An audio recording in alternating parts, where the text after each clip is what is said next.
Hello student, जे advance 2025 का एक paper से एक और सॉल्यूशन हम आपके लिए लाए हैं। तो क्वेश्चन के अंदर पहले पढ़ते हैं। क्वेश्चन क्या कह रहा है, two identical plates P and Q दे रखा है, उनके टेम्परेचर भी T P and T Q, और ये परफेक्ट ब्लैक बॉडी है। तो परफेक्ट ब्लैक बॉडी है तो वहाँ पे अपन को थोड़ा फॉर्मूला भी दिमाग में आ ही जाएगा कि कैसे होगा। अपन को फिगर 1 और फिगर 2 दे रखा है। फिगर 1 के अंदर वो पी और क्यू प्लेट दे रखी है, लेकिन फिगर 2 के अंदर 2 प्लेट और इन्होंने अंदर डाल दी है, उसके इंक्लूड कर दिया इसके। और परफेक्ट ब्लैक बॉडी तो रेट ऑफ फ्लो यहाँ पे सेम रहेगा। यहाँ पे पहले में डब्ल्यू नोट है, दूसरे में डब्ल्यू एस है। तो देखते हैं क्वेश्चन को सोल्व करते हैं।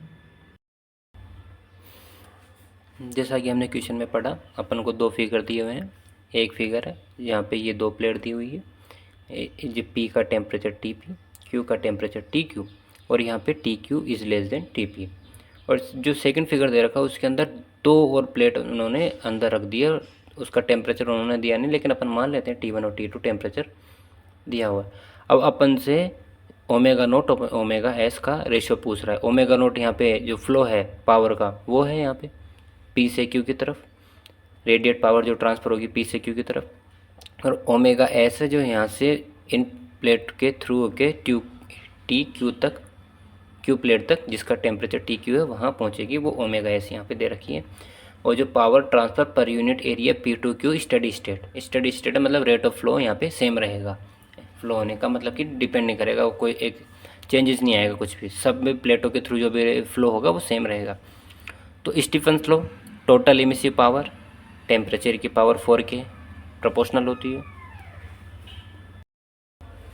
तो हम यहाँ पे इमिसिव पावर लिखेंगे इक्वल टू सिग्मा टी की पावर 4। सिग्मा यहाँ पे स्टीफन कांस्टेंट हो गया। तो फ्रॉम फिगर फर्स्ट देखते हैं अपन। फर्स्ट के अंदर अपने पास टेम्परेचर पी, टेम्परेचर की total emissive power omega naught इसने दे रखा है अपन को। तो यहाँ पे सिग्मा टीपी से टी क्यू, टीपी से टी क्यू, यहाँ पे हीट का ट्रांसफ़र हो रहा है। फिगर सेकंड के अंदर देखते हैं क्या कह रहा है। फिगर सेकंड के अंदर फॉर स्टडी स्टेटिस ने क्वेश्चन के अंदर दिया हुआ है। तो रेट ऑफ फ्लो सब पे सेम होगी, सब प्लेटों पे जहाँ से ट्रांसफ़र होगा हीट का वो सब सेम होगी।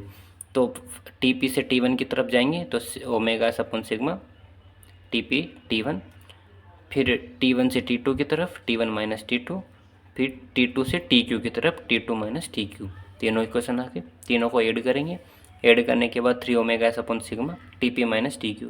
तो ये जो इक्वेशन A है और इक्वेशन B है इसको कंपेयर करेंगे तो अपना ये सेम आ रहा है। तो ओमेगा नोट अपन सिग्मा 3 ओमेगा एस अपन सिग्मा, यहाँ से अपन वैल्यू निकालेंगे ओमेगा नोट अपन ओमेगा एस इक्वल टू 3। तो यहाँ पे काफ़ी इजी क्वेश्चन था ये, तो इजीली आंसर आ गया। बस आपको ये फॉर्मूला याद होना चाहिए। और वैसे ये कि यहाँ पे वीन्स डिस्प्लेसमेंट लॉ एक लॉ होता है, उसका भी फॉर्मूला ऐसे होता है जहाँ पे लेमडा वेवलेंथ होती है प्रोपोर्शनल टू 1/T। टी यहाँ पे टेम्परेचर हो गया तो lambda T equal to B, B यहाँ पे वीन कांस्टेंट हो जाता है यहाँ पे, जिसकी वैल्यू होती है 2.898 × 10⁻³ थैंक यू।